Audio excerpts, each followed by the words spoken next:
દર્ભાવતી નગરી ડભોઈમાં પરમ પૂજ્ય ગુરુદેવ લિખિત શ્રી રામકથા 51 કુંડી ગાયત્રી યજ્ઞ 7 દિવસ સુધીની કથાનું પણ આયોજન કરાયું હતું। આજે કથાનું આયોજન પૂર્ણ થતા યજ્ઞ પણ છેલ્લા દિવસ રાખવામાં આવ્યો હતો।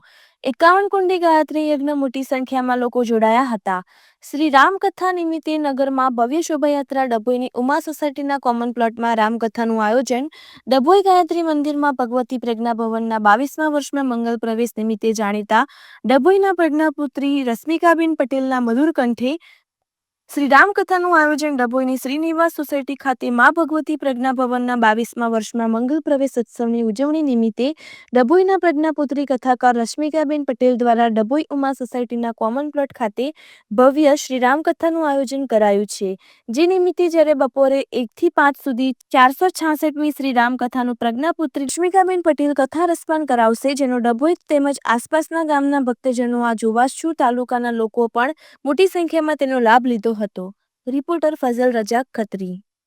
દેવ આજે આપણા દર્ભાવતી નગરીમાં અમારો મા ભગવતી પ્રજ્ઞા ભવન અને શ્રીરામ શ્રદ્ધા ભવનના 21 વર્ષ પૂરા કરીને 22મા વર્ષમાં પ્રવેશ કરે છે, ત્યારે અખિલ વિશ્વ ગાયત્રી પરિવારના પ્રણેતા પ્રવર્તક યુગ દ્રષ્ટા વેદમૂર્તિ તપોનિષ્ઠ પંડિત શ્રી રામ શર્મા આચાર્યજી પરમ વંદનીય માતા ભગવતી દેવીની જન્મ શતાબ્દી મનાવવા જતા આજે અમે પાટોત્સવ ઉજવી રહ્યા છે।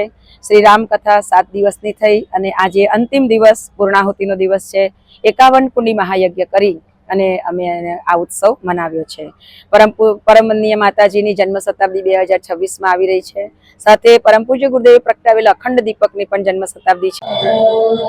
દર્ભાવતી નગરીના દિવ્ય પ્રાંગણમાં મા ભગવતી પ્રજ્ઞા ભવન અને શ્રીરામ શ્રદ્ધા ભવનના 22મા વર્ષના પાટોત્સવ નિમિત્તે પ્રજ્ઞાપુત્રી રશ્મિકાબેન પટેલ દ્વારા શ્રી રામ કથામૃતમનું ભવ્ય આયોજન સંપન્ન થયું।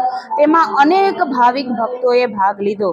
આજે તે કથાની પૂર્ણાહુતિના રૂપે 51 કુંડી ગાયત્રી મહાયજ્ઞ સંપન્ન થયો છે।